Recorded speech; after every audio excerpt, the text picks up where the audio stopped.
Halo semuanya, selamat datang di channel Millions. Dan di video kali ini kita akan bahas soal panel new document dan juga panel export. Oh ya, ini adalah series UI UX episode keempat. Jadi buat kalian yang pengen kenal lebih dalam lagi sama Affinity Designer, setiap Sabtu di YouTube channel Millions akan ada series UI UX. Bukan hanya UI UX, di channel Millions juga bahas soal vector illustration dan juga doodle. Oke, langsung aja kita masuk di panel new document. Nah, pertama-tama kalian buka dulu software Affinity kalian, lalu kalian langsung new document. Nah, pertama-tama kita akan bahas dulu yang di bagian depan ini ya, my preset. Nah, ini aku akan coba hapus dulu ya semua, nggak apa-apa. Jadi sebenarnya pertama-tama ini nggak ada, my presetnya itu kosong. Oke. Nah, jadi awalnya seperti ini ya, apalagi kalau kalian baru beli, ini memang kosong. Nah, kita bahas dulu yang di bagian sini ya. Jadi my preset ini seperti tadi itu adalah preset kita sendiri yang kita setting sendiri. Nah, lanjut di sini ada ukuran untuk print ya. Jadi kalau kalian pengen bikin desain atau ilustrasi untuk di print, nah di sini ada ukuran-ukurannya. Sama juga dengan press ready ya. Terus ada foto. Nah, foto ini lebih ke landscape. Kayaknya ya, landscape. Tapi kalian bisa juga coba ke portrait ya. Terus di sini ada website. Website juga ini landscape. Nah, jadi kalau kalian pengen desain website, di sini udah ada contoh ukurannya. Terus ada devices, ini gadget ya, dan ini kebanyakan iPad, iPhone. Nah, terus ada arsitektural. Oke, ini lebih ke portrait, vertikal. Oke, di sini kita akan bahas dulu yang layout. Tanda plus ini adalah untuk membuat preset kita sendiri. Di sini aku biasanya pakai 4000 juga. Awalnya 2000 tapi aku gedein jadi 4000. Nah, ini kita tinggal add aja. Nah, dan kalau kalian pengen ganti nama, kalian tinggal klik kanan rename preset.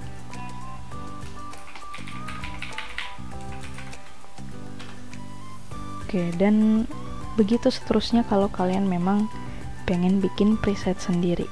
Nah, page width itu maksudnya lebar dari dokumen, dan juga page height itu tingginya ya. Nah, di sini ada DPI-nya.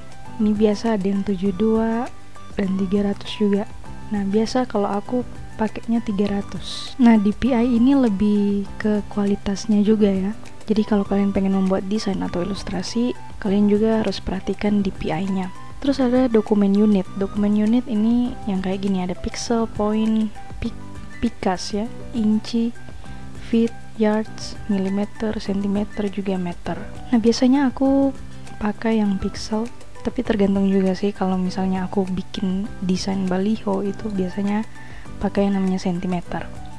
Nah, ada yang namanya orientation, jadi ini landscape, horizontal ya, horizontal dan vertikal. Nah, terus ada create artboard. Sebenarnya ini nggak perlu dicentang, nanti kalian bisa langsung pakai yang di bagian sini, di toolsnya. Tapi kalau kalian pengen klik juga nggak masalah. Terus ada actual size zoom.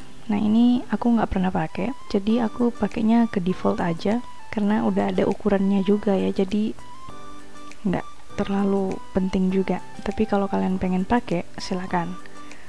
Terus ada image placement policy. Ini defaultnya embed, jadi aku nggak pernah pakai yang ini, yang link. Sebenarnya di bagian-bagian sini nggak banyak ya yang aku pakai, yang aku atur. Kebanyakan yang di sini aja. Nah, kalau color biasanya aku di RGB per 8 ya, /8. Terus color profile sRGB. Kalau kalian pengen bikin desain atau ilustrasi untuk di print, pakai yang CMYK. Tapi ini bisa juga kalian setting di export ya, di panel export. Terus ada yang namanya margin dan juga bleed. Nah, kita akan coba ya pakai margin, tapi di sini kita nggak akan mendesain atau membuat ilustrasi. Ini kayak gini aja, terus kita create ya. Nah, ini ada marginnya. Jadi kalau kalian pengen bikin desain terus pengen pakai kayak gini, nanti kalian bisa atur di panel new document. Kalau kalian sudah terlanjur bikin kayak gini terus kalian pengen ubah, kalian bisa pergi ke dokumen setup. Nah, di sini di margin dan juga bleed. Kayaknya bleed kita nggak terlalu kelihatan ya, tapi nggak apa-apa, nanti kalian bisa coba sendiri. Oh ya, sebelum itu aku pengen ubah dulu dokumennya jadi 2000 aja. 2000 kali 2000. Oke. Nah, supaya lebih gampang aja ini aku jelasinnya. Nah, kalau udah, kita akan bahas panel export.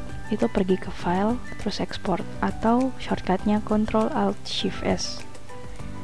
Nah, di sini ada banyak banget format. Nanti kalian bisa coba satu-satu juga. Yang sering aku pakai itu PNG, JPEG, dan juga PDF. Nah, mungkin aku akan bahas sedikit ya soal 3 ini. Untuk yang lainnya sebenarnya mirip-mirip aja. Emang ada pilihan-pilihan lain, tapi kalian bisa coba sendiri. Ini aku bahas yang PNG dulu. Nah, untuk size, ini kan tadi 2000 kali 2000 ya. Kalau kalian pengen ubah ke 4000 itu boleh. Nah, dia akan sama. Tapi kalau kalian pengen ubah ukurannya berbeda ya. Ini kan kalau aku tulis 4000, dia di sini juga terganti ya 4000. Nah, caranya adalah kalian klik ini ya, gembok ini ya, unlock.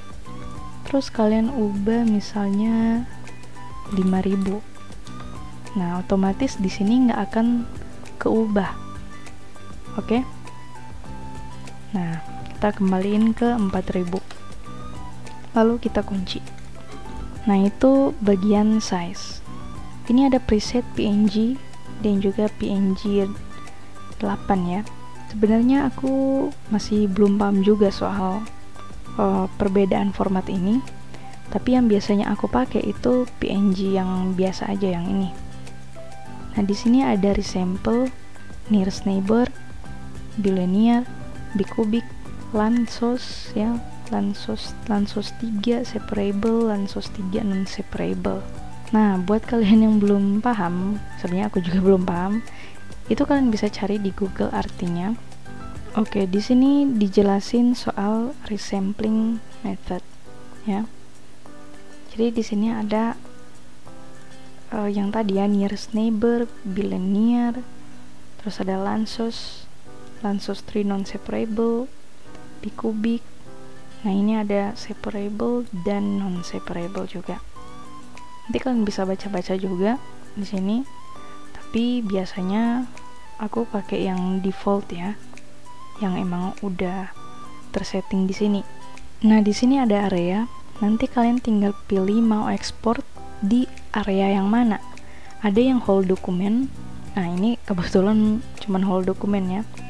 Tapi dia ada nanti pilihan selection only, selection area. Nah, nanti aku akan kasih contoh setelah aku bahas yang di sini.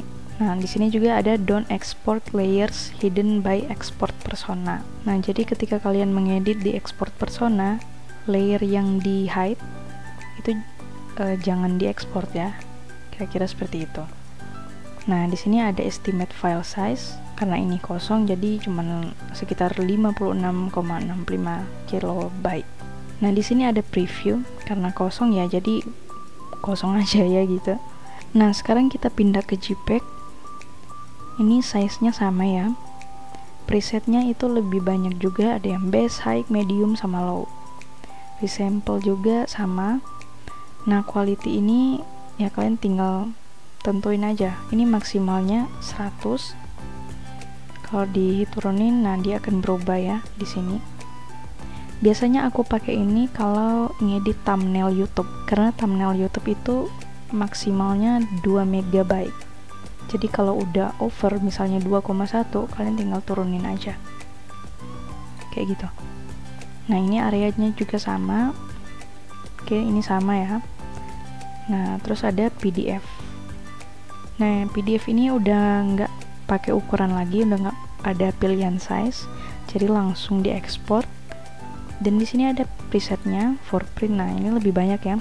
Press ready, digital, yang small sama high, for export, flatten, dan lain-lain. Nah, di sini juga ada DPI-nya. Ini include bleed, preview export when complete. Nah, ini ada areanya juga sama. Oke, ini sama ya.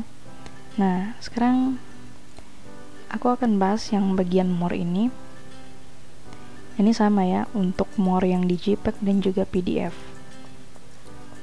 Nah, export setting. Ini kalian bisa bikin preset kalian sendiri. Jadi aku kasih contoh ya. Misalnya aku pilih ini. File format PNG, pixel format RGB, resample bilinear, presisi sRGB, misalnya include bleed. Nah, ini tinggal manage preset, terus kita create. Nah, ini tinggal kasih nama. Oke. Nah, dia akan muncul di sini. Ini kita tinggal close dan udah deh. Nanti dia akan muncul di bagian preset. Oke.